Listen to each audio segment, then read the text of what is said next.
Everyone, this is Chris Grosso with the Healing Journey web series presented by Toivo by Advocacy Unlimited.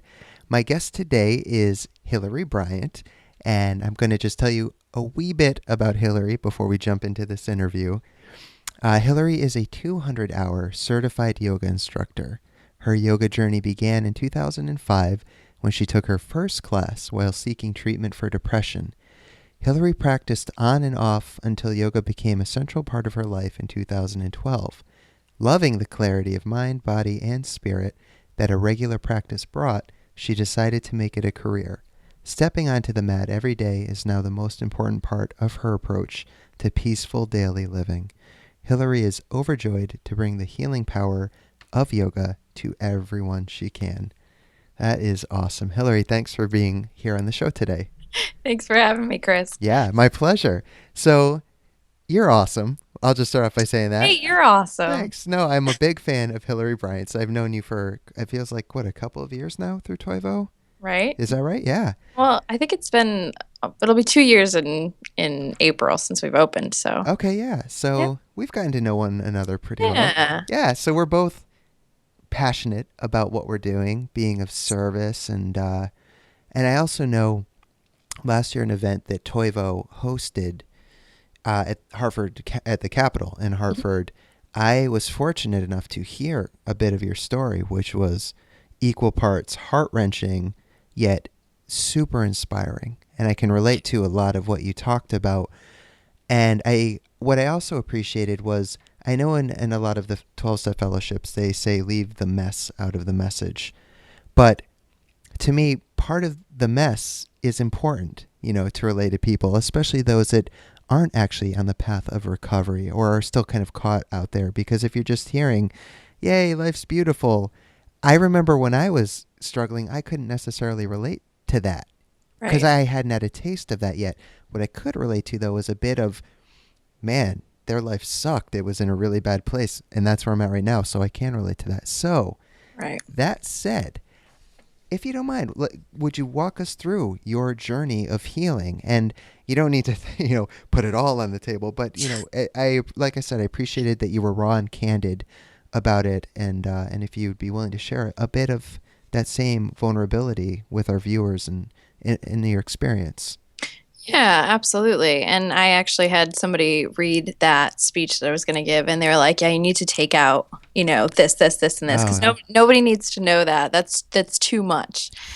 And I was glad that I didn't because it was actually what everybody responded most to that day. I'm So, glad you didn't too. Good yeah, for thank you. you. Yeah. Um, well, let's say from like 13 to 20, um, I suffered from like a deep-seated sadness, but also an intense lack of self-love. Mhm. So that kind of manifested itself as a number of different things over the course of that time, but started with an eating disorder and then self-harm, and then eventually just a powerful longing for death. Mhm. So I was hospitalized like 13 different times between inpatient and outpatient and residential treatment programs. And um, I attempted suicide a total of 6 times. The second to last time being um, after an overdose, I ended up in a coma. And you would think that that would have been the last time, but it wasn't. I understand. One would think. You would think that Yeah, would make sense. sure. Yeah. But so it was after that, I tried everything from like medication, every medication basically, and talk therapy and CBT and DBT and different support groups and, everything in between.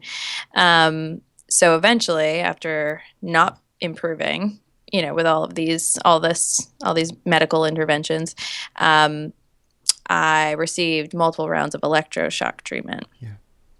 So, and then after that, I went into long term treatment in Boston, and I came back and still felt totally like weak and like unable to function in society. And that was when my like commitment to my practice, my yoga practice really began. And I feel like that was when my healing really began.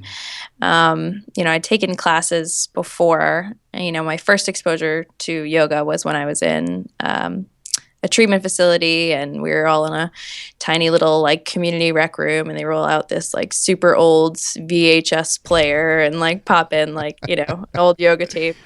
And it was like, an awful experience.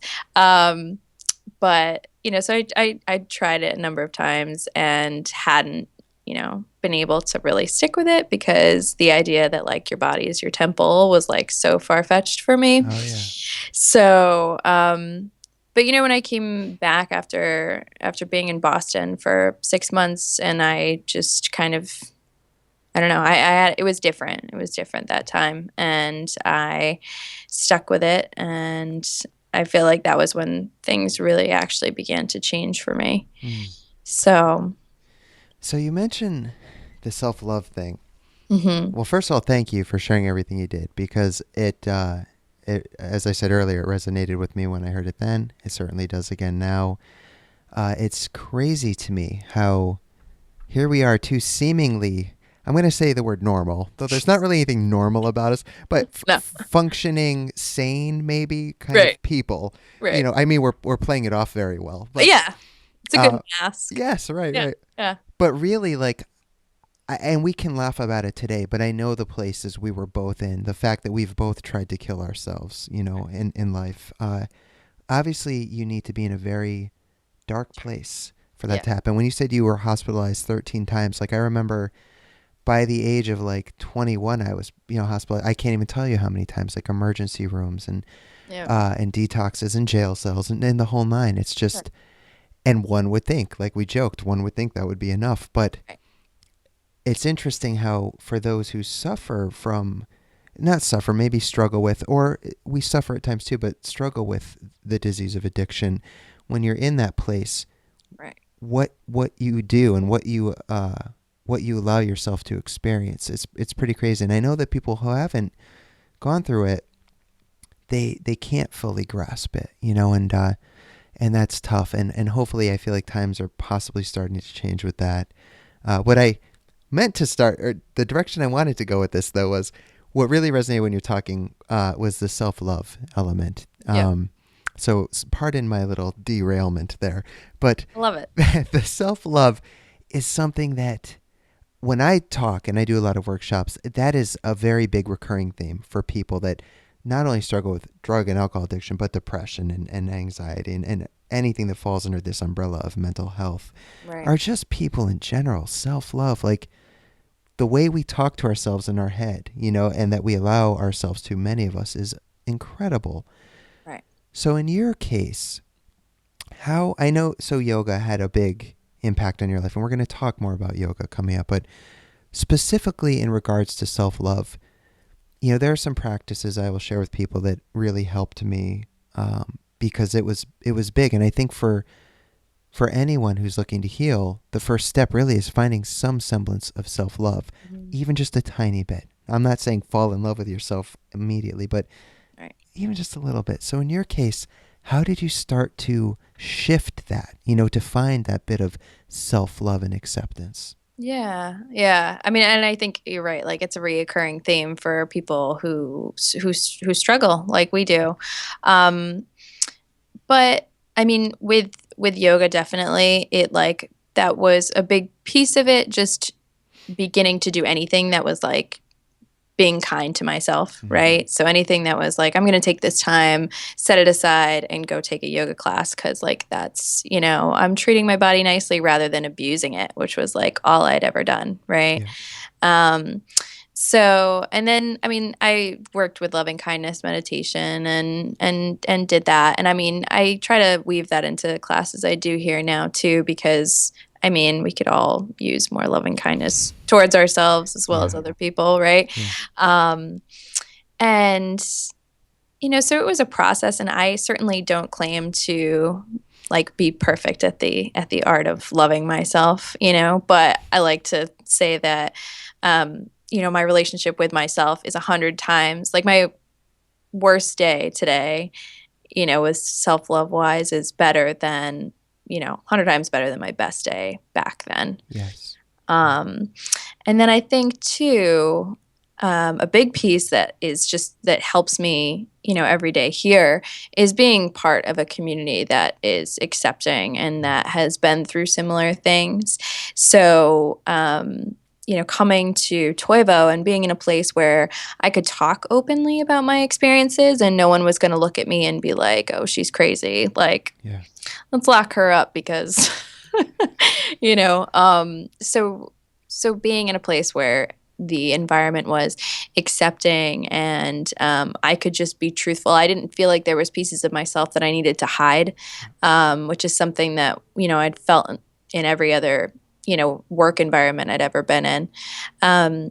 So I know that continues to be a big part of my healing process in terms of just being comfortable fully with who I am, and being able to, embrace that person fully.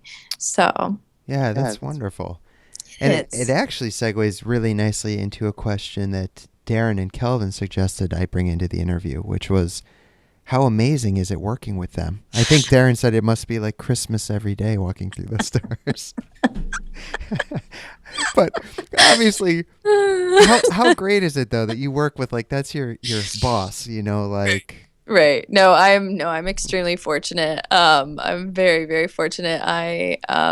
I'm grateful every day to be able to work for the people that I do, and to feel like I have, they're not just, and it's going to sound super cliche, but like they're not just my boss, they're my friend. No, they are, But yeah. but it's actually true.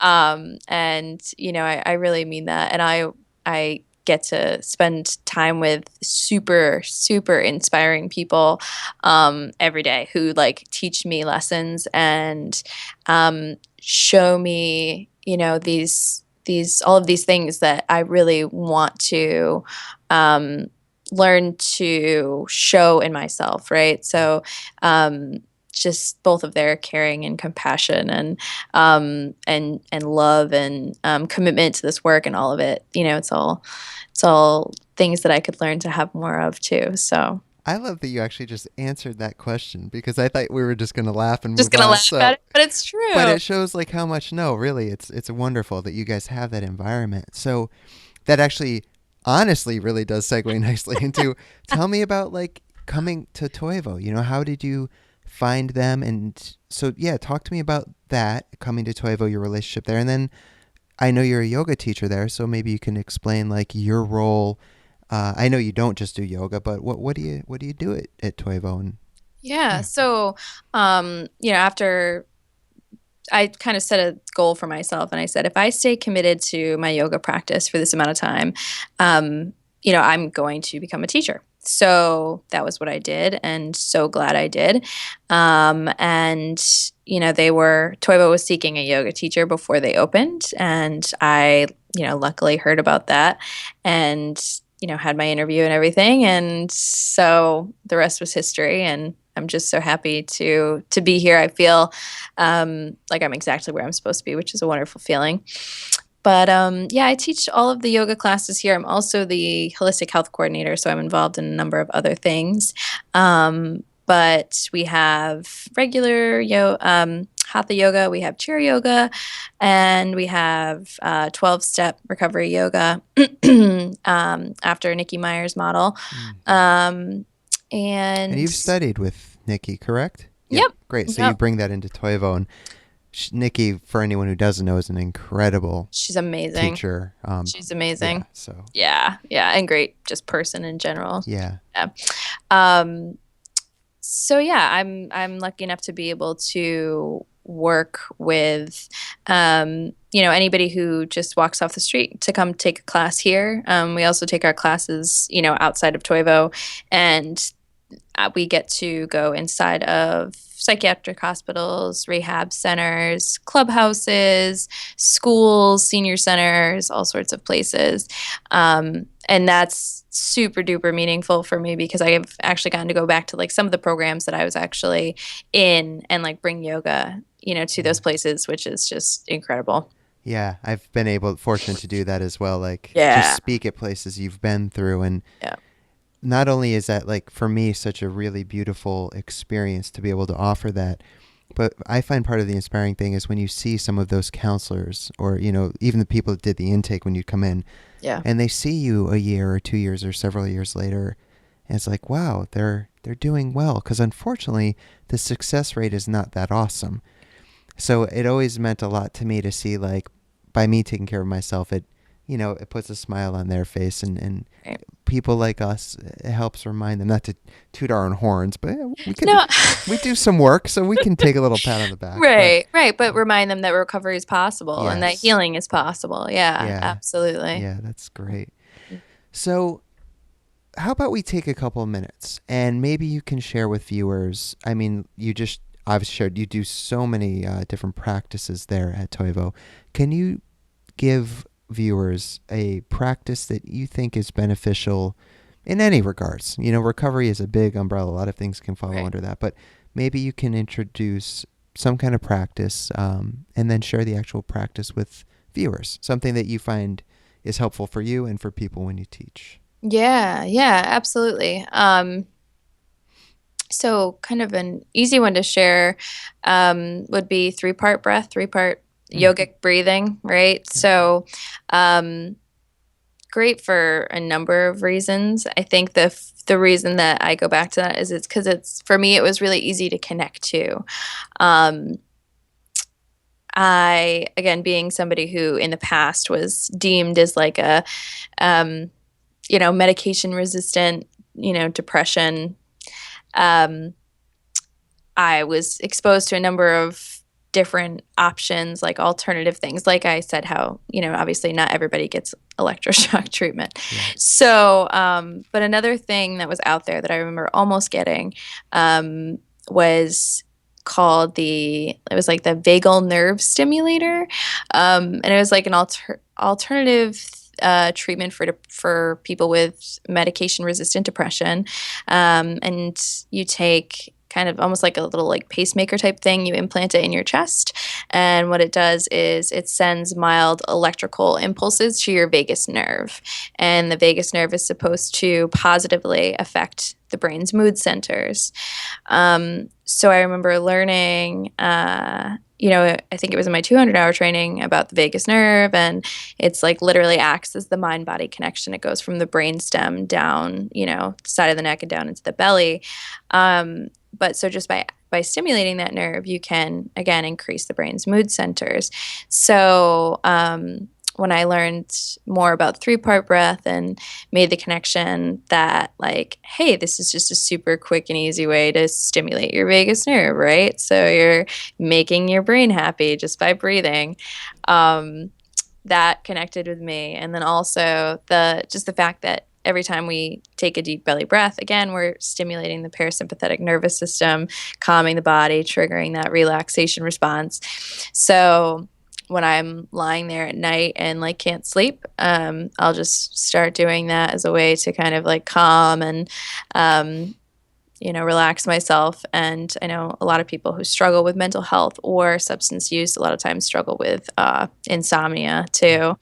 And yeah, it's a super quick and easy way to just connect with the body, right? And to deepen the breath, calm the nervous system, all those things.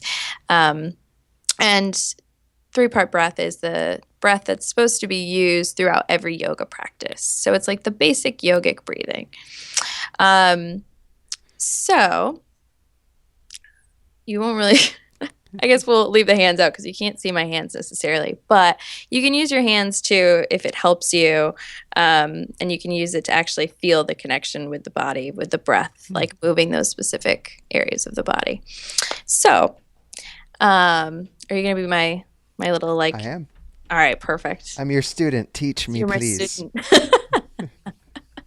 All right. So if you want to use your hands, you can use your hands or not. But we'll begin just by breathing into the belly. So you'll inhale and allow the belly to fill, to expand, inflate like a balloon. And as you exhale, the belly deflates and you draw the belly button in towards the spine. So if you're not used to breathing in this way, and it would be helpful to place the hand on the belly so you can actually feel it as it rises and falls, you can do that too. So just taking a moment and breathing into this area of the body, noticing what it feels like to breathe into the belly.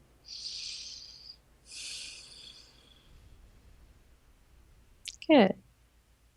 And then the breath moves up into the ribs. So if you want, you can take your hands and hook them around your ribs, your forefingers in the front, your thumbs in the back, or just how you're doing it is fine too. And then just breathing into that area. So as you inhale, the ribs expand, filling the hands. And as you exhale, the ribs hug in, the hands move in towards one another. Good. And then just again, feeling what it feels like to breathe in this way into this area of the body for a few breaths. Good. And then finally, we breathe into the chest. So if you want, you can take your hands and rest your fingertips on your collarbones. All right. And as you inhale, the collarbones lift. And as you exhale, the chest gently falls. Good. Breathing into chest. And exhaling. Good. And then releasing the hands. If you want to use them, again, you can, or just letting them hang out in the lap. So now we link all three parts together. So you inhale into the belly, into the ribs, and into the chest. And then you exhale, chest, ribs, and belly. Good. And doing that again, inhaling belly, ribs, chest, and exhaling chest, ribs, and belly. Good. So that's the basic 3-part breath. And then with time, you can kind of increase that. So maybe the first time you practice it, you're inhaling to a count of 1 to the belly, 1 to the ribs, 1 to the chest, same with the exhale. And you can build that over time and being, inhaling to a count of 2 in each area and so on and so forth. See, I love that practice. I actually wrote about that practice in my most recent book because it's one that I have taught for a few years, but never with that first step you just did. And I'm so glad you did that. You actually start individually, piece by piece, focusing.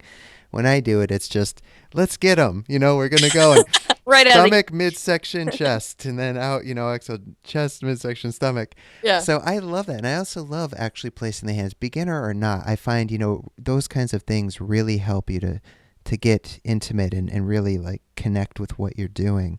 Right. So thank you for sharing that, because now when I move forward, I am going to take that first part. I really appreciated that.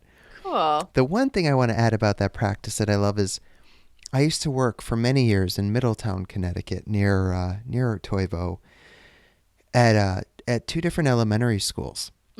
And I was this assistant site director for a before and after school enrichment program. And I would often try to find ways to bring like meditation in. And that was one of the practices, the 3-part breath that I would use with the kids.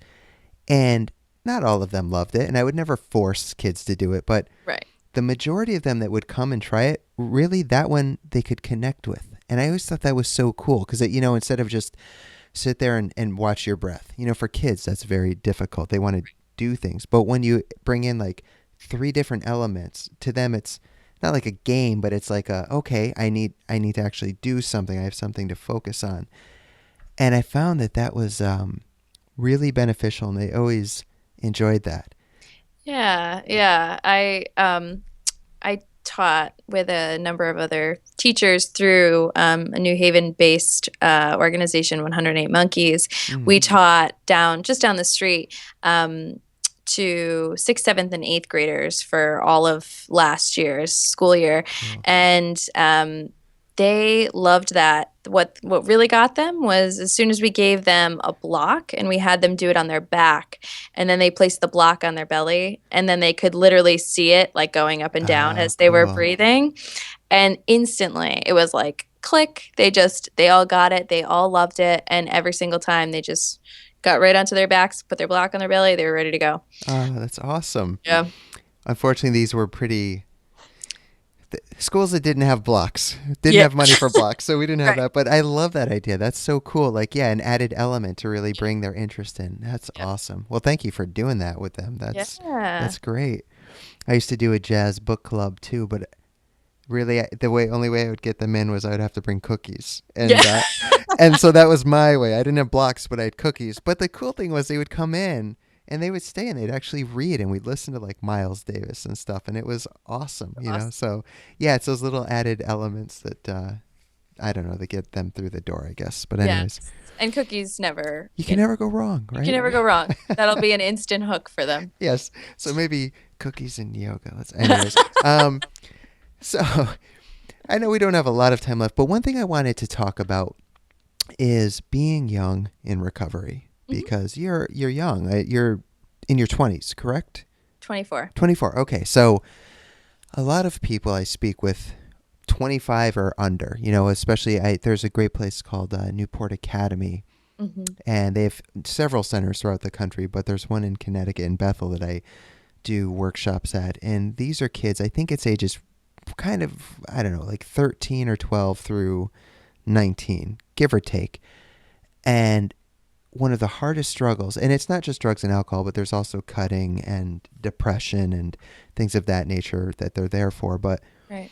the majority is drugs and alcohol. And I find one of the most difficult things for me to do in this line of work is to talk to younger people about recovery. Not, I mean, I could talk to them about it, but in a way that really connects with them, because one of the common themes is, my God, I'm so young. Like, all my other friends are still partying. Like, I can't have fun without drugs or alcohol. How am I going to be sober the rest of my life?